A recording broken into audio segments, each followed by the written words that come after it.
to another episode of Girl with God. And this week we're going to be talking about, you thought this was going to be easy? That is the title of this week's episode. It's something that really spoke to me because a lot of times people look at Christianity as a way out of a hard life, not knowing that we got it hard too, okay? A lot of the times people look at the life of a Christian and like, oh my gosh, look, they're doing this, they're doing that, they're doing this.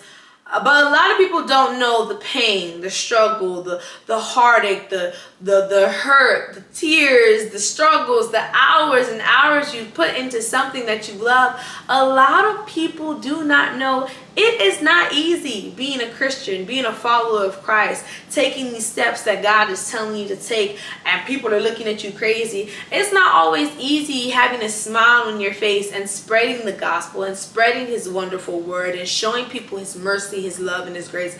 It is not always easy. So I just wanted to put this out there. You thought it was going to be easy.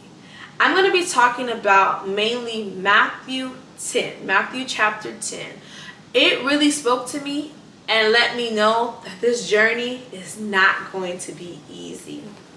In the start of Matthew chapter 10, you have Jesus sending the 12 disciples out. He's giving them instructions before they leave. And God is sending the disciples out to go spread the good word, the gospel, to tell people more about Jesus and who God is and all these wonderful things. But He has to tell them some things before they leave because, as we're going to talk about in more episodes, you can't just send the disciples out without telling them some instructions. Just like God just can't send us out without telling us some instructions, giving us some details, because then we start to take things and put it into our own interpretation.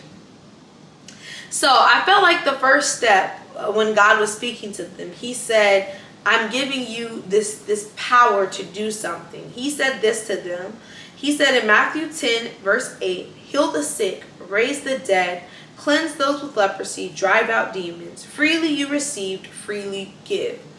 So in that sense, comparing it to us, God has given us all our gifts. Sometimes our gifts is to heal the sick. Sometimes our gifts is to teach. Sometimes our gifts is to dance. It's to sing. It's to act. God has given us different gifts. Now it is us, like He says, freely it was given unto you, freely you must give. So you must give those talents that God has granted you with to other people. You can't just hold these talents hostage. That's not what He gave them to you for. He gave these to you so that you're able to go spread it and go spread it wonderfully. And in order to do this, one, we have to learn how to use it.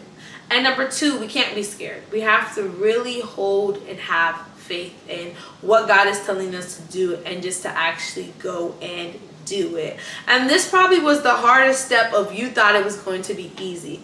Because a lot of the time, God has given us the power of this or the power of that, and we choose not to do it. I think it's really hard. I think it's hard for us to follow God's plan with the gifts that He gave us. Something that was really nerve-wracking for me, like I told you guys in the first episode back in the Girl with God revamp episode 1, that it was difficult for me to come and do this.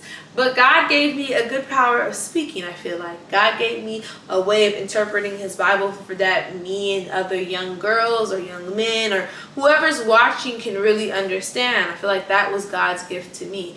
God gifted me the gift to teach young children. God gifted me the gift of having some patience too. He gave me a gift of a good, kind, caring heart. I feel like God gave me a lot of gifts. But at some point in my life, I held it hostage. I wasn't doing it. I was like, I'm not doing it. I'm not doing it. I'm not doing it. It's too scary to move when God says to move.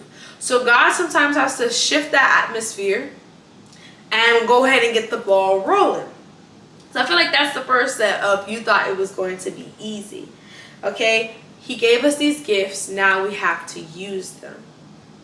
And so they continue on this journey. He's giving them a list of instructions. And the next thing that He says in Matthew 10:14, He says, if anyone doesn't welcome you or listen to your words, shake the dust off your feet when you leave that house or that town. And so in my head, I thought about it from my perspective. when I'm spreading my message, when I'm on here doing this with Girl with God, when you're traveling, or when God is sending you to different places to do different things, whether it's to move jobs, whether it's to teach at a different school, from my perspective, whatever God is sending you to do, not everyone's going to take a heed to what you're doing. Not everyone's going to always like what you're doing. Everyone sometimes looks at the outside in and sees, oh, you got it good, like God is covering you, not understanding that, wait a second, what me and God are doing, God is giving me instructions, soul instructions that I got to set out, and I got to do these things, and I don't even know what is going to happen tomorrow. I just know that God told me to do these, and I have to do these. I don't know that there's a reward in the end. I don't know if God's going to bless me for doing these instructions. I just know that he called me to do something, so I have to do it. So I think a lot of the times those people, what people call them haters, they're going to come in. They're not going to be willing to listen. They're going to rain on your parade. They're going to hate on what you're doing because you're spreading the gospel. You're using your gifts that God is asking you to do. So dust yourself off for those that don't. I really like when he said that, because he knew some people are going to love you and some people are going to hate you.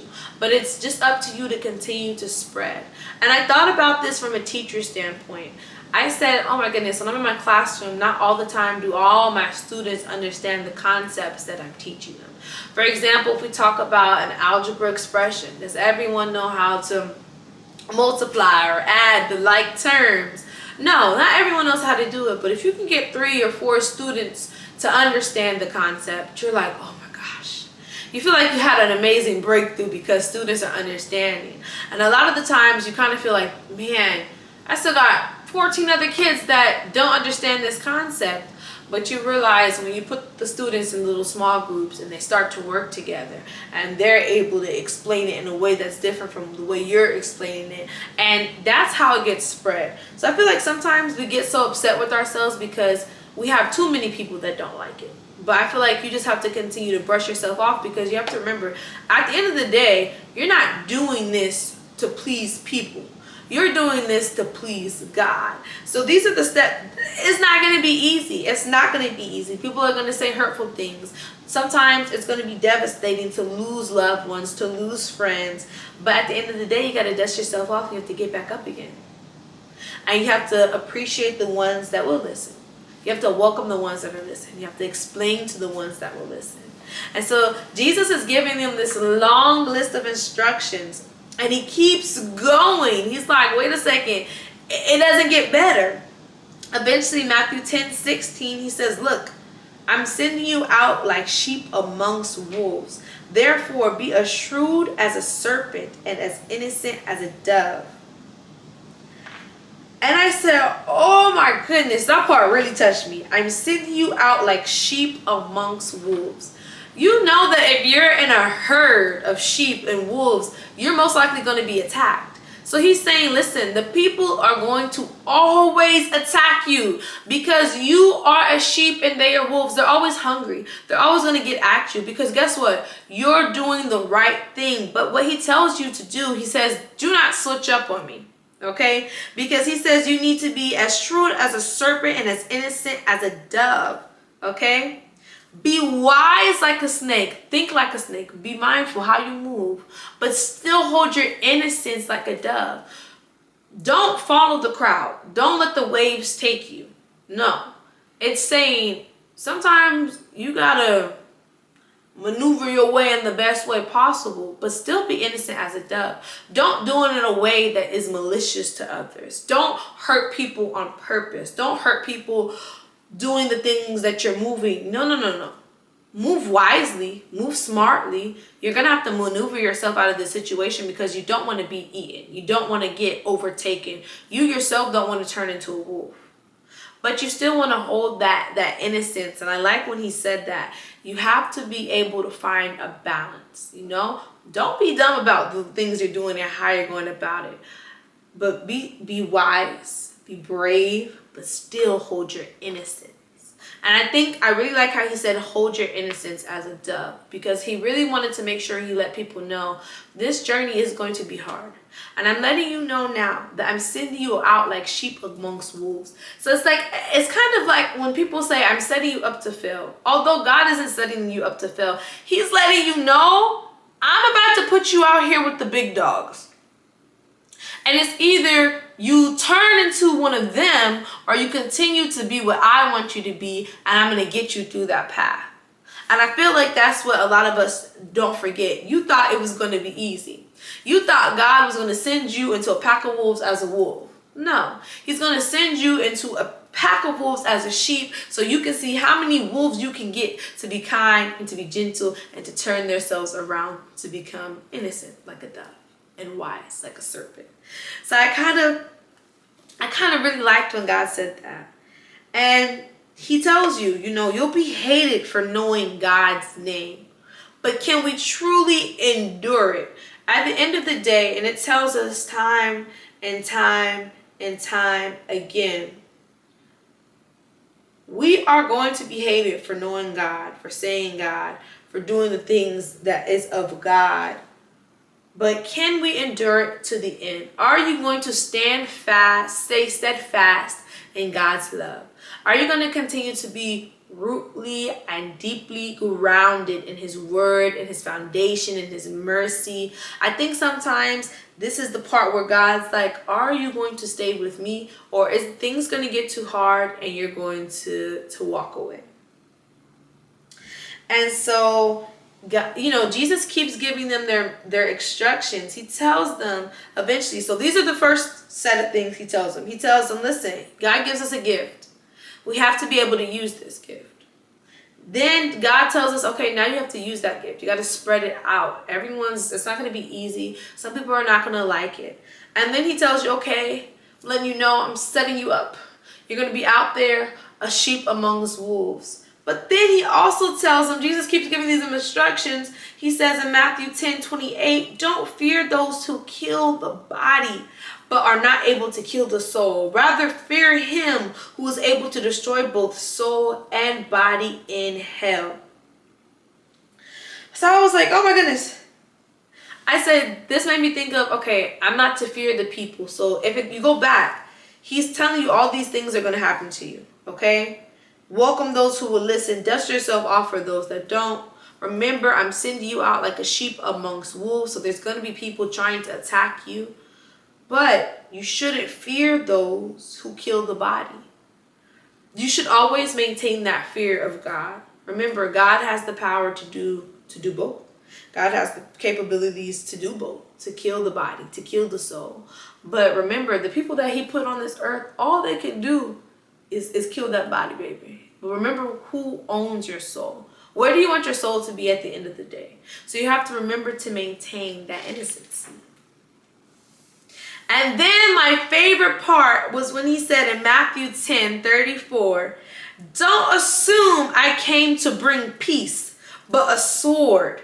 Jesus said, I came here to turn man against man, father against father, mother against mother, sister against sister. He said, I came here to find the righteous.